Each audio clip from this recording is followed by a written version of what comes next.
আসসালামু আলাইকুম প্রিয় চাকরি প্রত্যাশী ভাই বোনেরা।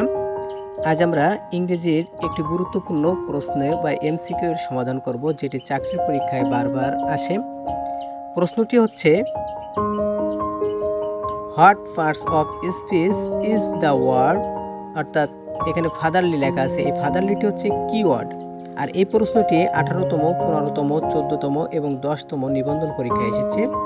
এখানে অপশন এতে দিছে অ্যাডজেক্টিভ, অপশন বিতে দিছে ভার্ব, অপশন সিতে দিছে অ্যাডভার্ব আর অপশন ডিতে দিছে নাউন। তো দেখি অ্যাডজেক্টিভ, ভার্ব, অ্যাডভার্ব, নাউন এই যে চারটার ভিতরে কোনটা উত্তর হবে, এটা নিয়ে আমরা একটু দ্বিধাদ্বন্দ্ব পড়ে যাই। যখনই এলয় দেখি আমাদেরকে অনেকে শর্টকাটে শেখায় যে এলয় হইলে সেটি অ্যাডভার্ব হয়, কিন্তু আসলে এটি একটি ভুল কথা। আপনারা এই বিষয়টি মনে রাখবেন, যদি নাউনের সাথে এলয় যোগ হয় তাহলে সেটি হয় অ্যাডজেক্টিভ। কিসের সঙ্গে? নাউনের সঙ্গে। আর যদি অ্যাডজেক্টিভের সাথে এলয় যোগ হয় তাহলে সেটি হয় অ্যাডভার্ব।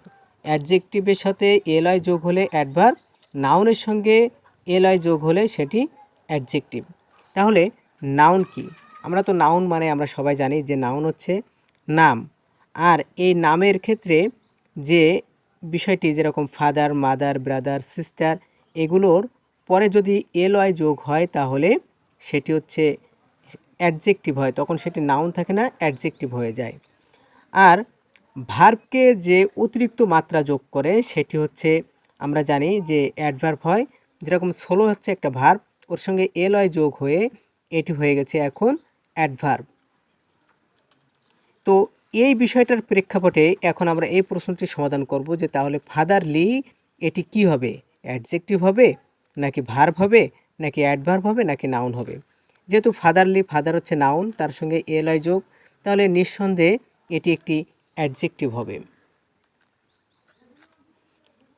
ঠিক এই জাতীয় প্রশ্নগুলো নিয়ে আপনাদের সামনে আমরা আলোচনা করব, এরকম রুলস নিয়ে।